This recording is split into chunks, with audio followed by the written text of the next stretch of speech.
Welcome back to our new blog. সবাই কেমন জামাই ষষ্ঠী কাটালে? আমাদের জামাই ষষ্ঠীটা তো বেশ ভালোই কাটলো।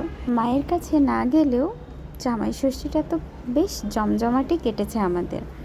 বিকালবেলাতে সবাই মিলে একটু বেরিয়ে পড়লাম সামনাসামনি ঘুরতে। গেলাম সিটি সেন্টার 2-তে।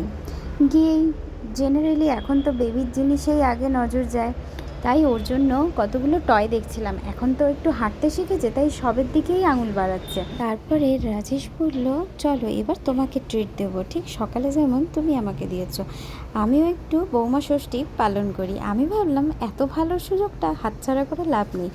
দাও চিনি। আচ্ছা, কষ্ট হচ্ছে? খুলে দাও, খুলে দাও।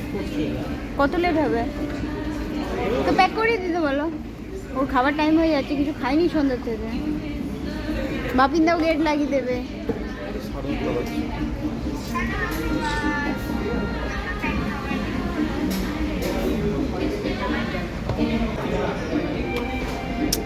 নো মামা, দিস ইজ ব্যাড।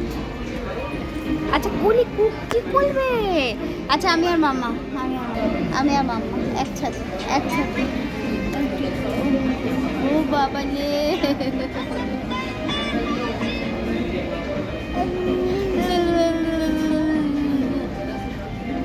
আরেকবার বিটুরি। এটা উলু দেওয়ার জায়গা।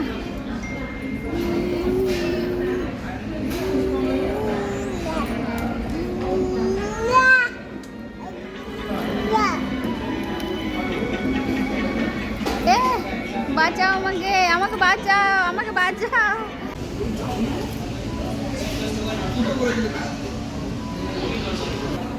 এটা আমাদের সকালে জামাই ষষ্ঠীর ট্রিটটা আমি দিয়েছি, আমি খাইয়েছি।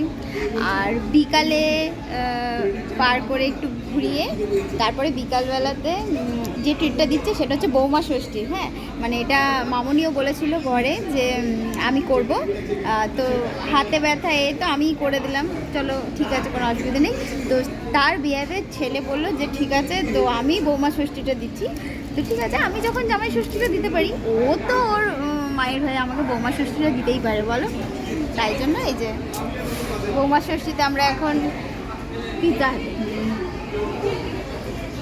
কি কি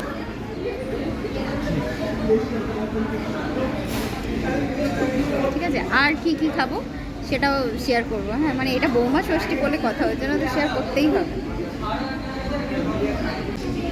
আর তার সাথে কোল্ড ড্রিঙ্কস তো আছেই। আমি জেনারেলি একদম কোল্ড ড্রিঙ্কস খাই না, কিন্তু KFC আর পিৎজা হাটে এলেই আমি কোল্ড ড্রিঙ্কস খাই। কোনো সময়তেই কোল্ড ড্রিঙ্কস খাই না, কিন্তু একমাত্র এই দুটো জায়গাতে এলেই আমি কোল্ড ড্রিঙ্কস খাই, মানে তখনই প্রেফার করি। তাছাড়া কোনোদিন আমি কোল্ড ড্রিঙ্কস